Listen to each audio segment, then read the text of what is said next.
کبھی سوچا بھی نہیں تھا کہ زندگی اتنی خوبصورت ہو سکتی ہے۔ میں بہت نازک دل لڑکی ہوں۔ ڈرتی تھی زمانے سے، خاص کر اس لمحے سے جب میں کسی کی ہم سفر بن جاؤں۔ وہ کیسا ہوگا؟ اگر وہ گالی دینے والا ہوا، یا وہ سخت مزاج کا ہوا، یا ہماری سوچ نہ مل سکی تو میں بہت ڈرتی تھی۔ ایک خوف مجھے خواب نہ دیکھنے دیتا۔ میرے امی ابو بھی نہیں ہیں۔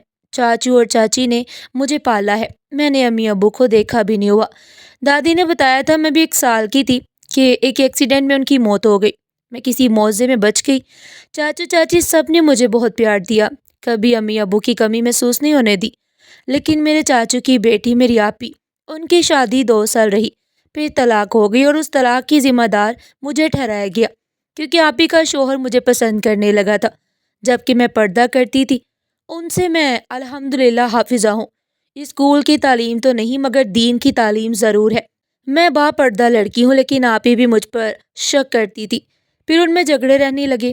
آپی جب بھی اپنے شوہر سے جھگڑا کر کے آتی، مجھے برا بھلا کہتی، گالیاں دیتی، میرے لیے نہ جانے کیسے کیسے الفاظ استعمال کرتی۔ میں چپ ہو جاتی، سب کچھ سہ لیتی۔ میں صفائی دیتے دیتے تھک گئی تھی۔ آپی مجھے نفرت کی نگاہ سے دیکھتی۔ ایک دفعہ ابلتا ہوا پانی جان بوجھ کر مجھ پر گرا دیا، کہنے لگی، ہاتھ سے ڈش چھوٹ گئی تھی۔ رات جب چاچو آئے تو مجھے ڈاکٹر کے پاس لے کر گئے۔ میں کافی جھلس گئی تھی۔ میں خاموش ہو گئی۔ کس کو سناتی اپنی تکلیف، اپنا درد؟ دادی بھی اللہ پاک کے پاس چلی گئی تھی۔ میں بیٹی سے نوکرانی بن گئی۔ چاچی جان مجھے کہتی تھی، تم منحوس ہے۔ مجھے بد دعائیں دیا کرتی تھی کہ تم کوئی طوائف بن جاؤ۔ میں بہت روتی۔ مجھے امی ابو کی بہت یاد آتی۔ کاش میری امی ہوتی، میں ان کو سب کچھ بتاتی، بابا سے کہتی کہ مجھے کتنا غلط بولا جاتا ہے، مجھ پر طرح طرح کے الزامات لگائے جاتے ہیں۔ چاچو کبھی کبھی میری طرفداری کرتے تھے، مگر چاچی انہیں بھی خوب کھڑی کھوٹی سناتی۔ پھر انہیں اپنی بیٹی کا بھی غم تھا، وہ بھی چپ ہو جاتے۔ اور پھر ایک دن چاچو نے میری شادی کرنے کا فیصلہ کیا۔ چاچی کہتی تھی، کسی طلاق والے کے ساتھ شادی کر دو، ہم اس منحوس کو جہیز نہیں دے سکتے۔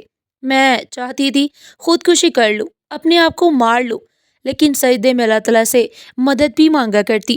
پھر ایک دن رشتے والی آئی، کہنے لگی کہ ماں ہے، بس اسے جہیز بھی نہیں چاہیے۔ چاچو نے پہلے انکار کر دیا کہ فراڈ یہ لوگ بھی ہو سکتے ہیں، کیونکہ وہ پہلے بھی ایک دھوکہ کھا چکے تھے۔ چاچو کو سب پتا تھا کہ میرا ان کے داماد کے ساتھ کوئی چکر نہیں تھا۔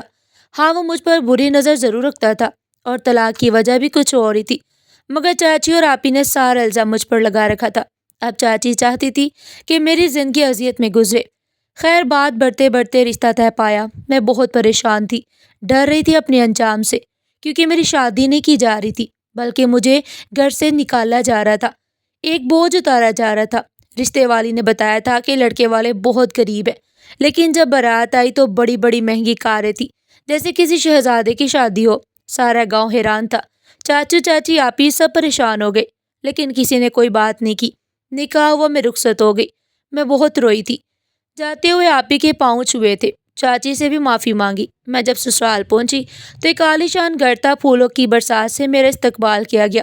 جمیل نے میرا ہاتھ تھاما ہوا تھا۔ جمیل مجھ سے کہیں زیادہ خوبصورت تھا۔ جب سب رسمیں ختم ہوئی، میں ڈر رہی تھی، جسم کانپ رہا تھا۔ جمیل میرے پاس بیٹھا، میرا ہاتھ تھاما اور میری آنکھوں میں دیکھ کر بولا، میں جانتا ہوں بہت سوالات ہیں آپ کے ذہن میں، سب کے جواب وقت کے ساتھ مل جائیں گے۔ پہلے شکرانے کے نفل ادا کرتے ہیں۔ ہم نے وضو کیا، نوافل ادا کیے۔ مجھے بہت بھوک لگ رہی تھی، مجھ سے بھوک برداشت نہیں ہوتی تھی۔ آنسو تھے، نہ جانے کیوں دل بہت گھبرا رہا تھا۔ جمیل نے میرے آنسو صاف کیے اور مسکراتے ہوئے کہنے لگے، ہنا، یہ آنسو کیسے بھلا؟ میں چپ تھی۔ وہ اپنے ہاتھ سے کھانا کھلانے لگے، پھر ہم کمرے میں آئے۔ میرا سر اپنی گود میں رکھا اور کہنے لگے، میں نے آپ کو دیکھا تھا، ایک دن آپ ڈاکٹر کے پاس آئی تھی، آپ کافی جلی ہوئی تھی۔ آپ ان سے کہہ رہی تھی، چاچو بہت پریشان ہیں نا آپ سب میری وجہ سے۔ آپ کے چاچو روتے ہوئے کہہ رہے تھے، بیٹا میں بہت مجبور ہوں۔ میں اس لمحے پاس والے بیڈ پر ہی لیٹا ہوا تھا۔ میں بھی اس دن کافی بیمار تھا۔ میں نے جب آپ کے چہرے سے نقاب ہٹایا تو میرا دل آپ کے سجدے میں گر گیا۔ آپ کے چاچو کسی کو اپنے گھر کا ایڈریس دے رہے تھے، بس پھر کیا، رشتے والی کو بیچ میں ڈال کر سب کچھ ممکن بنایا۔ جمیل کی اپنی کریانے کی دکان تھی، اللہ نے ان پر بہت رحمت کی ہوئی تھی۔ وہ اچھا خاصا کماتے تھے اور میرا بہت خیال رکھتے تھے۔ انہیں دیکھ کر مجھے زندگی سے محبت ہو گئی۔ وہ میری ہر چھوٹی سے چھوٹی خواہش پوری کرتے، جیسے میری دنیا ہی بدل گئی ہو۔ انہیں غصہ کبھی نہیں آتا۔ ہاں، کبھی کبھی ناراض ہو جاتے ہیں بچوں کی طرح، پھر میرے بغیر رہ بھی نہیں سکتے۔ جب پہلا بیٹا آنے والا تھا تو مجھے پلکوں پر بٹھا لیا، کھانا تک اپنے ہاتھ سے کھلانے لگے، مجھے گھر کے کام کے لیے ملازمہ رکھتی، میں کوئی کام کرنے کا کہتی تو مجھے ڈانٹنے لگتے۔ جمیل نے میری زندگی میں سکون بھر دیا، وہ مجھے مہنگے ہوٹلوں میں ڈنر پر بھی لے کے جاتے، اور ایک میں ہوں جو ان کے بازو پر سر رکھے بغیر سو بھی نہیں سکتی تھی۔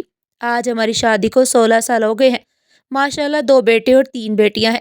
مجھے یاد نہیں کہ کبھی جمیل نے مجھے سخت لہجے میں پکارا ہو۔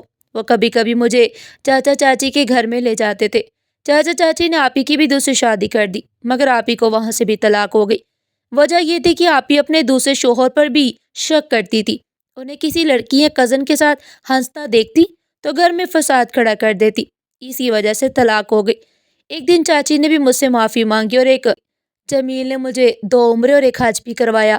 میں کیا تھی اور مجھے کیا بنا دیا گیا، میں نہیں جانتی یہ سب کیسے ہوا، لیکن اللہ پاک بہتر جاننے والا ہے کہ کس کو کب اور کیا عطا کرنا ہے۔ مجھے ذرا سی بھی تکلیف ہو تو جمیل بچوں کی طرح گھبرا جاتے، کبھی کبھی تو ان کی آنکھیں نم ہو جاتی۔ مرد ایسے بھی ہوتے ہیں، ان مردوں کو بتانا جو اپنی بیوی کو گالی دیتے ہیں، مارتے پیٹتے ہیں، ان کی تذلیل کرتے ہیں۔ ایک میرے جمیل جیسے شہزادے بھی ہوتے ہیں جو دکھوں کی ستائی ہوئی لڑکی کو شہزادی بنا لیتے ہیں۔ جمیل کے بغیر میرا ایک لمحہ بھی نہیں گزرتا۔ اللہ انہیں لمبی زندگی دے، وہ ہمیشہ میرے نصیب میں رہے۔ اور آخر میں میری تمام بہن اور بیٹیوں کے لیے دعا ہے کہ اللہ پاک ہر بیٹی کا نصیب اچھا کرے۔ ناظرین، آپ کو ہماری آج کی کہانی کیسی لگی؟ کمنٹ سیکشن میں اپنی قیمتی رائے کا اظہار ضرور کیجیے گا، اور ہاں، اگر کہانی پسند آئی ہو تو دل سے لائک کریں اور جتنا ہو سکے اس کو شیئر کریں۔ پھر ملتے ہیں ایک نئی کہانی کے ساتھ، تب تک کے لیے اللہ حافظ۔